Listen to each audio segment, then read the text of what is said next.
কাউকে এমন ভাবে কষ্ট দিবেন না যে কষ্টের কথা ভেবে সে খাবারে বসে চোখের পানি ফেলে আপনার জন্য কান্না করে। এটা কিন্তু আল্লাহর কাছে কবুল হয়ে যাবে। খাবারে খেতে বসেও যারা ফুপিয়ে ফুপিয়ে আপনার কষ্টের কথাগুলো ভেবে কান্না করে, চোখের পানি দিয়ে তার খাবারটা ভিজে ফেলে, এদের দোয়া অবশ্যই কবুল হয়ে যায়, এর অভিশাপগুলো অবশ্যই কবুল হয়ে যায়। আপনি অনেক কষ্ট পাবেন। আপনি মনে করছেন যে একজন মানুষকে কষ্ট দেওয়ার পরে আমি সুখে আছি, অনেক সুখ পোষণ করছি, কিন্তু আদৌ কি তাই? কখনোই সম্ভব নয়। এজন্য আপনি একজন মানুষকে কষ্ট দিচ্ছেন, ঠিক আছে, কষ্ট অতটুকু দেন যতটুকু দিলে আপনি তার সমপরিমাণ কষ্ট নেওয়ার জন্য প্রস্তুত থাকবেন।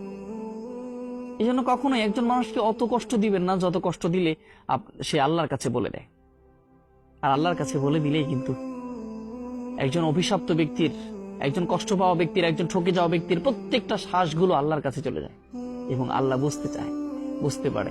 একজন কষ্ট পাওয়া ব্যক্তি যদি অধীর একটা শ্বাস নেয়, গভীর একটা শ্বাস নেয়, এটা কিন্তু আল্লাহর কাছে শ্বাসগুলো অভিশাপ হয়ে দাঁড়ায় এবং আল্লাহর কাছে বলে দেয়। তাইলে কিন্তু বাসন নাই। যারা চুপ হয়ে রয়েছে আপনার কষ্ট পাওয়ার পরেও, তাদের দিকে ভয় পান। যারা কষ্ট দেওয়ার পরেও, কষ্টের মধ্যে নিমজ্জিত হওয়ার পরেও আপনার চুপ হয়ে আছে, কোনো কথা বলছেন না, তাদের দিকে ভয় পান।